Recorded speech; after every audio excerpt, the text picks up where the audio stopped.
আজ 18 জুলাই 2024 সালের এই দিনে সর্বাত্মক অবরোধ কর্মসূচি ঘোষণা করে বৈষম্য বিরোধী ছাত্র আন্দোলন। এদিন দেশব্যাপী সংঘর্ষ ও গুলিতে 27 জন নিহতের খবর পাওয়া যায়।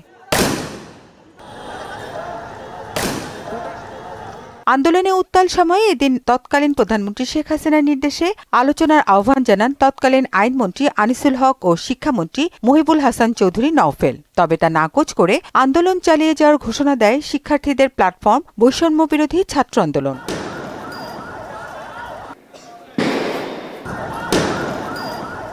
অন্যদিকে সম্পূর্ণ শাটডাউন কর্মসূচির প্রেক্ষিতে ঢাকা সহ ৪৭ জেলায় ব্যাপক সহিংসতা ঘটে। হাজার হাজার শিক্ষার্থী পরিবহন বন্ধ কার্যক্রম করার জন্য বিভিন্ন গ্রুপের সঙ্গে যোগ দেন। পুলিশ ও স্বৈরাচারের দোসররা শটগান ও রাবার বুলেট নিয়ে তাদের ওপর গুলি চালালে কমপক্ষে ২৭ জন নিহতের খবর পাওয়া যায়।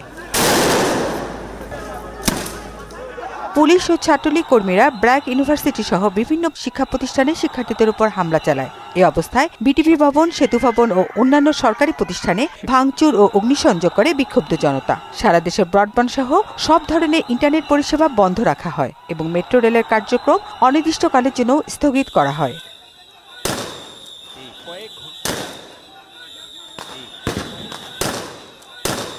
ঢাকা ছাড়াও দেশের ৪৭টি জেলায় বিক্ষোভ, সংঘর্ষ, পুলিশের গুলি ও হামলার ঘটনা ঘটে। এইসব ঘটনায় আহত হন অন্তত ১৫০০ মানুষ।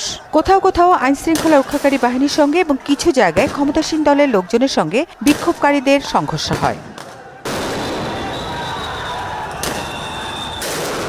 এদিন সারা দেশে বিজিবি মোতায়েন করা হয়। আন্দোলনের সহিংসতা কেবল দিনে না, রাতে অব্যাহত থাকে। মেরুলবাড্ডায় কিছু পুলিশ সদস্যকে অবরুদ্ধ করে ফেলে বিক্ষুব্ধ জনতা। পরে হেলিকপ্টার দিয়ে তাদেরকে উদ্ধার করা হয়। সুরাইয়া মুন্নি, মোহনা সংবাদ, ঢাকা।